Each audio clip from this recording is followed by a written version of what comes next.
Hello everyone and welcome to this week's episode of the Aftermath series. Let us waste no time at all and dive right into this week's episode of Critical Role. So we're going to start off with a moment between Caleb and Jester. It was one of the nights that they took watch. Jester apologized to Caleb for making fun of the way he smells, and then she corrected herself and said that he does not in fact smell. But Caleb said he doesn't have an issue with this, which tells us that again, he's becoming more and more comfortable with the people he's traveling with, and the ones he calls friends and family.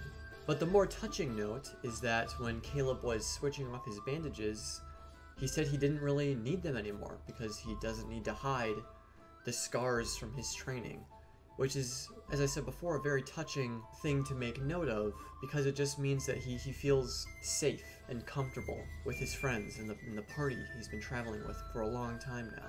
He's slowly taking the steps to fully recovering and coming to terms with what's happened in his past. And becoming comfortable and safe with oneself is a very good first step to making a recovery. And then with the tunnel's travel out of the way, the party has now entered the horrific and dangerous wastelands of Xhorhas. And very quickly things turned south as the party had met up with these muckmen and called in. However, they were ambushed by two extremely powerful Kryn warriors and mage. And seeing the strength of these two in particular Kryn, you wonder how the Kryn dynasty have not completely obliterated the Empire. Now, as Caduceus had pointed out, if they were all to that power level, the war would be over. However, I'm assuming that these particular soldiers are of a higher rank in whatever hierarchy system they have, or they're like a special forces that sort of try to weed out any Empire incursions on their land. But I do believe it is safe to say that not all of the Kryn warriors are up to this level of power. But if they are, the Mighty Nine definitely need to tread carefully in these extremely dangerous lands. And with mention of, once again, the Ashgard garrison being taken by the Kryn, we knew of this many episodes ago, but now we actually can see it firsthand.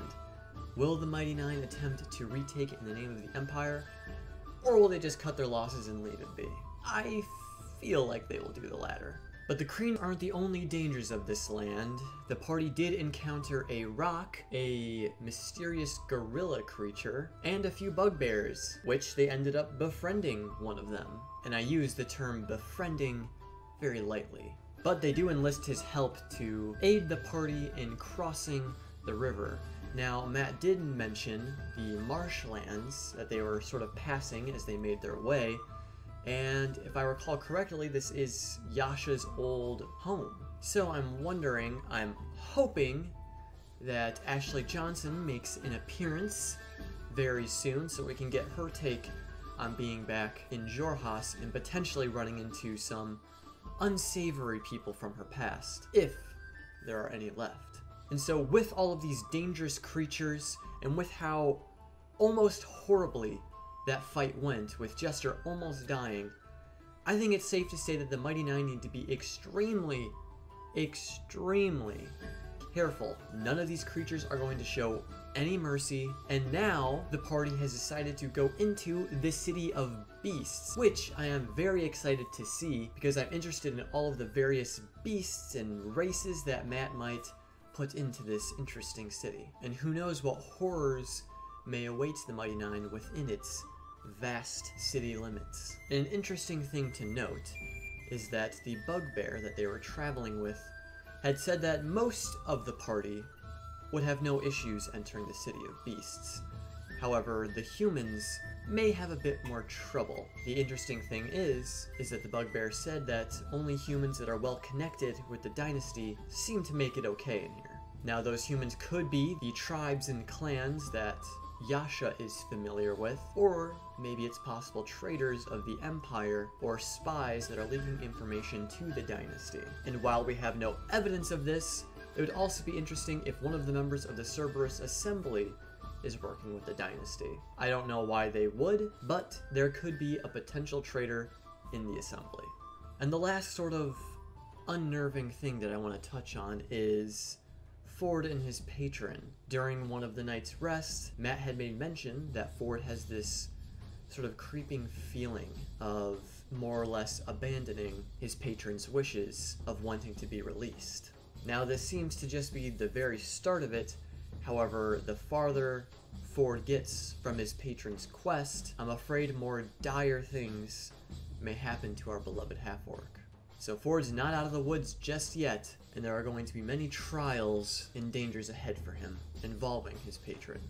Moving forward, the party will be entering the City of the Beasts in the next episode, and now I don't think that the Mighty Nine will be able to traverse these lands on their own. Hopefully they can find someone sympathetic to their cause that can help aid them in their travels. They will especially need help actually getting into Gordranus, considering it's shrouded in darkness, and I can only assume that only the Dark Elves or the Kreen are allowed in, unless the Kreen desire any abilities of people coming in. Maybe it's possible that there is a Kreen within the city that doesn't quite believe in the values of the dynasty, and is willing to betray their own kind and help the Mighty Nine. However, the party does need to worry about the Kreen mage and warrior that had escaped the fight. I'm sure they will spread the word that there are newcomers to this land that could potentially pose a great threat to the dynasty. So the Mighty Nine best keep their heads low moving into these unknown lands. And with all of that being said, we are going to end today's video. What concerns do you have as they move into the lands of Xhorhas? And what potential allies do you think they may acquire? I hope you all had a lovely Valentine's Day, and I hope you all have a fantastic rest of your weekend, and I will see you all next week.